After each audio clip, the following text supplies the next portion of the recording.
चलिए आज जानते हैं अस्तित्व के बारे में। तो अस्तित्व में सबसे पहले किस चीज का आगमन हुआ? तो इस पिंड में सबसे पहले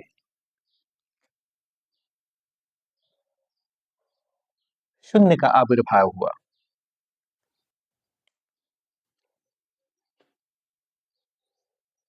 तो पहला आविर्भाव शून्य क्या हुआ?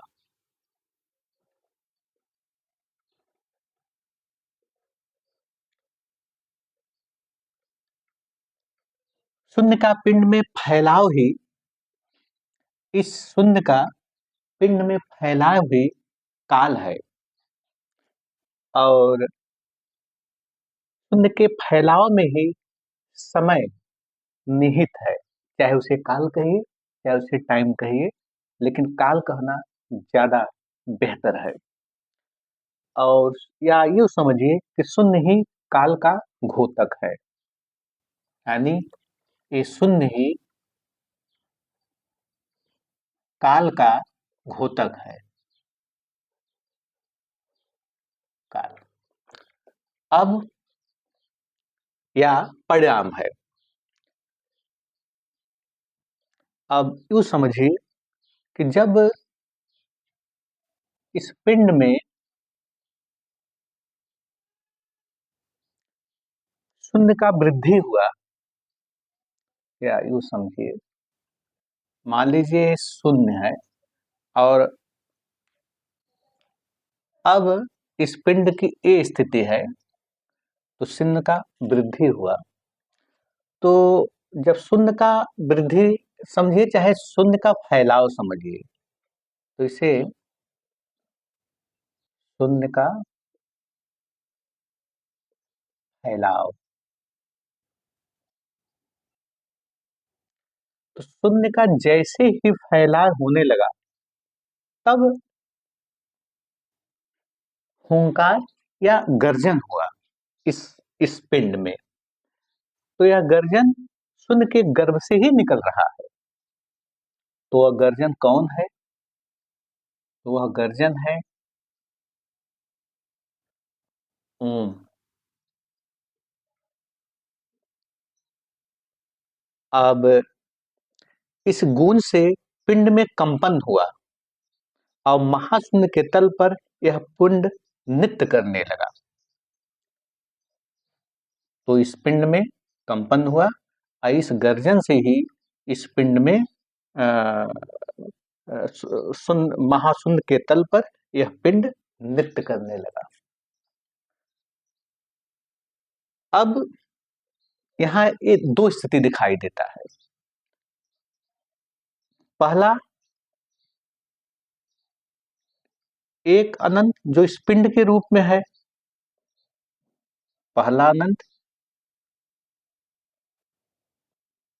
जो पिंड के रूप में है,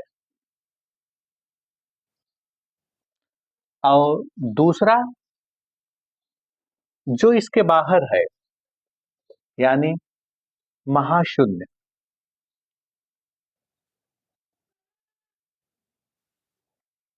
तो हम एक ही अनंत से परिचित हैं, इस जो पिंड के रूप में शून्य का फैलाव है, इसी से परिचित हैं।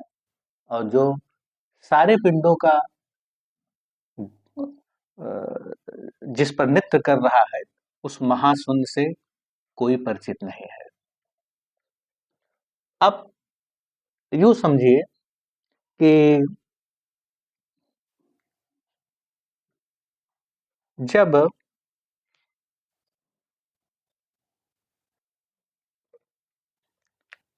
पिंड में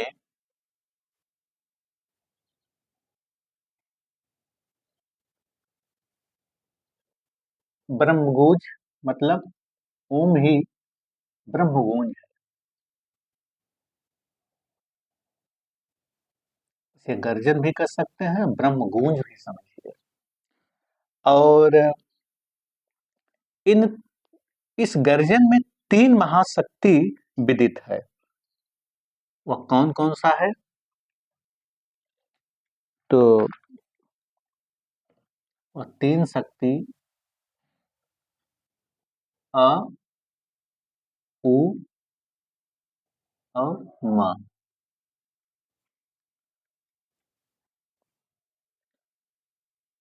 अस्तित्व एक जाल की भांति है जिसमें त्रिशक्ति विद्यमान है। अब यूं समझिए कि अ तेज का द्योतक है। तेज कहिए, ऊर्जा कहिए, या जो अग्नि इस अस्तित्व में व्याप्त है उसे कहिए। और उ जल का द्योतक है।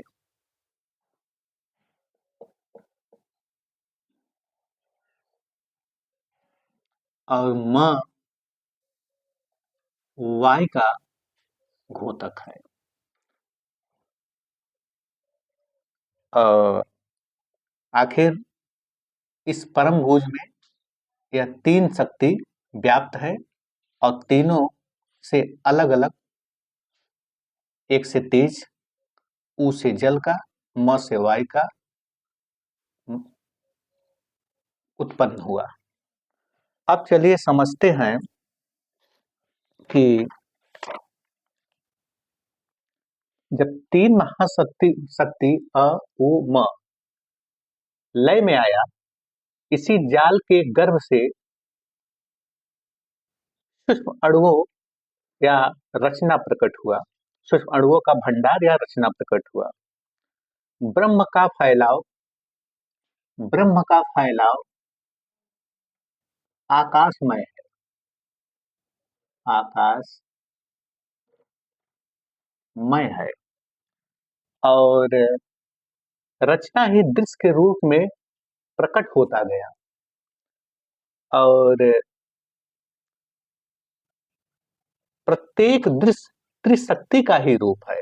प्रत्येक दृश्य जो इसके अंदर प्रत्येक दृश्य का रचना हुआ वह त्रिशक्ति का ही रूप है। और जब त्रिशक्ति शून्य के फैलाव में धीरे धीरे व्याप्त होता गया, अर्थात शून्य में दृश्य रूप प्रकट होता गया, इसमें जब दृश्य रूप प्रकट होता गया तब धीरे धीरे भौतिक अभौतिक या ये समझिए कि पंच महाभूत का विस्तार होता गया। इसमें भी पंच महाभूत का विस्तार होता गया।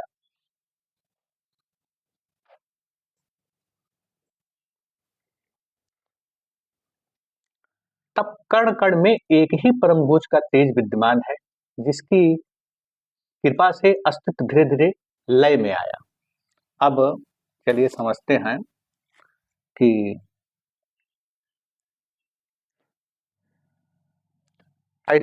उसे कुछ इस तरह से समझिए।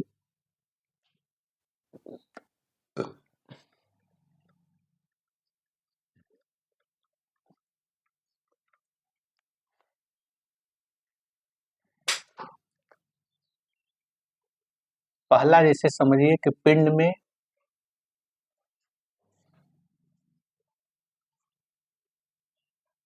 शून्य का आविर्भाव, शून्य का आविर्भाव। इसके बाद क्या हुआ? शून्य का पिंड में शून्य का फैलाव हुआ, तभी यह पिंड बढ़ने लगा। और इस फैलाव में ही, इस वृद्धि में ही, इस फैलाव में ही काल निहित है। इसे काल कह सकते हैं। इसे अलग भी मत समझिए, अलग भी समझिए। ये विदित है, इसमें विदित है। और इसके बाद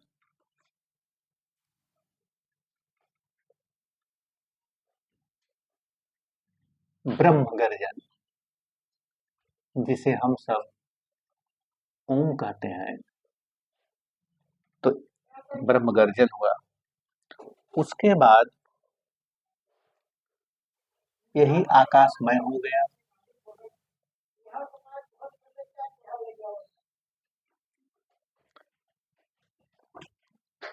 इसके बाद इसी से तीन शक्ति अ, उ और म, जो तेज, जल और वायु, एक से तेज, एक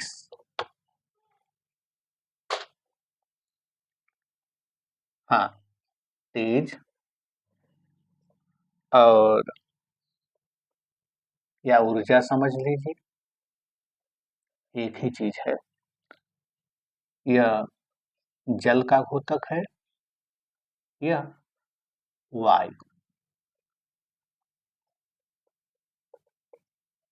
अब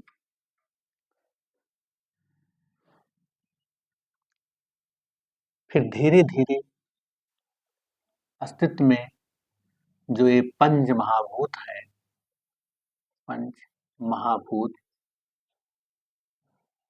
या यूं समझिए कि ब्रह्मजाल का फैलाव, यह ज्यादा बेहतर रहेगा। ब्रह्म, क्योंकि ब्रह्मजाल में ही पंचभूत का समावेश है, का फैलाव।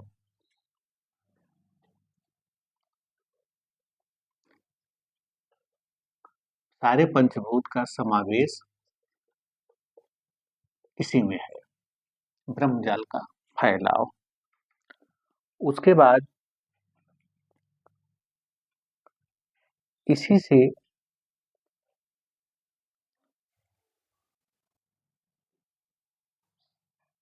सूक्ष्म अणुओं का भंडार,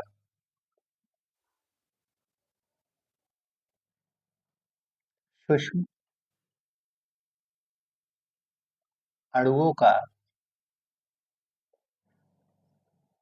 भंडार, और इसी में ही, इसी ब्रह्मजाल में तीन शक्ति का संचार हो रहा है, अ का, उ का और म का। इस तीनों का संचार इस ब्रह्मजाल में हो रहा है। और तब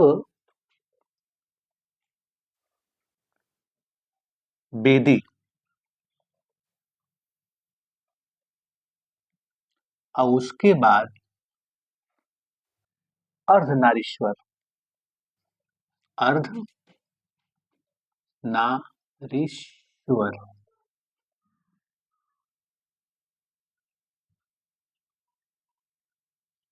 अर्धनारीश्वर या परम मानव प्रकट हुआ। और इसे वेदी इसलिए कह रहे हैं कि पंचभूत की जो असीम शक्ति है, उसी वेदी से प्रकट हुआ, मतलब कि अर्धनारीश्वर का जो आगमन हुआ उस वेदी के द्वारा ही हुआ। अब उसके बाद तब हमारा पूरा जीवन प्रकट हुआ। अब इस जीवन में क्या क्या है, तो आप चलिए समझते हैं।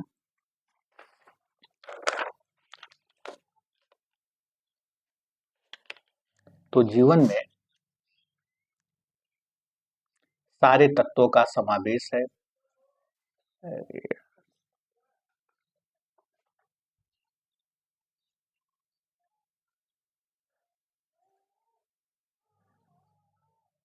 कौन कौन से तत्व हैं? चित, ये प्रकट रूप है। जल, पावक, एक सूक्ष्म रूप में संचार हुआ और यहाँ प्रकट रूप में, प्रकट रूप, पावक, गगन, समीरा। और उसके बाद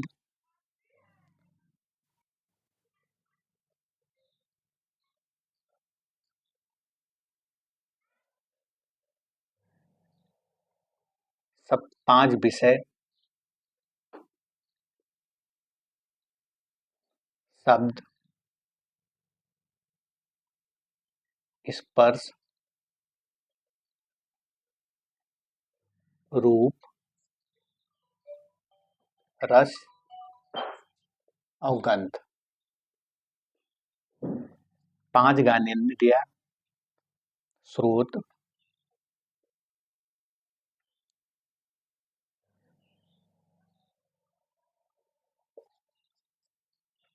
त्वचा,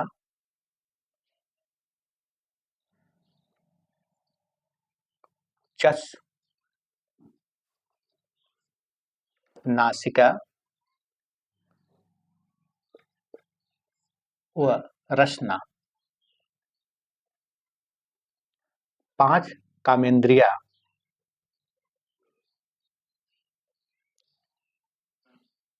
उसके बाद पंच कामेंद्रिया से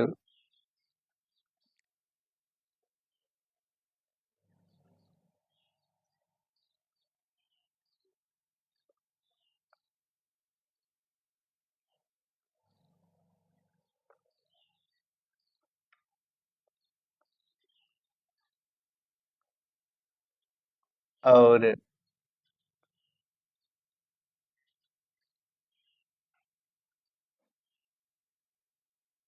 इसी में एक विशेष चीज और जुड़ी है, क्योंकि इसमें मन, बुद्धि, अपरा प्रकृति इसके कहते हैं, और अहंकार।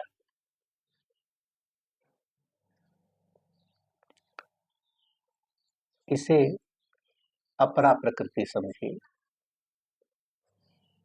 क्योंकि यह अपरा प्रकृति का ही अंश है, मन, बुद्धि, अहंकार और ये तत्व। बाकी तो ये जो रचना है, जैसे जैसे अर्धनारीश्वर को सांस लेने का मन हुआ, तब वायु उसके अंदर आया, स्पर्श करने का मन हुआ तो त्वचा, रूप देखने का मन हुआ तो इनका रूप बना। तो इसी आधार पर, और जब इन्होंने गंध लेना चाहा तो नाक प्रकट हुआ, उसके बाद अ, रसना, स्वाद लेना चाहा तो जीभ प्रकट हुआ। ये सब परम मानव के भीतर प्रकट हुआ।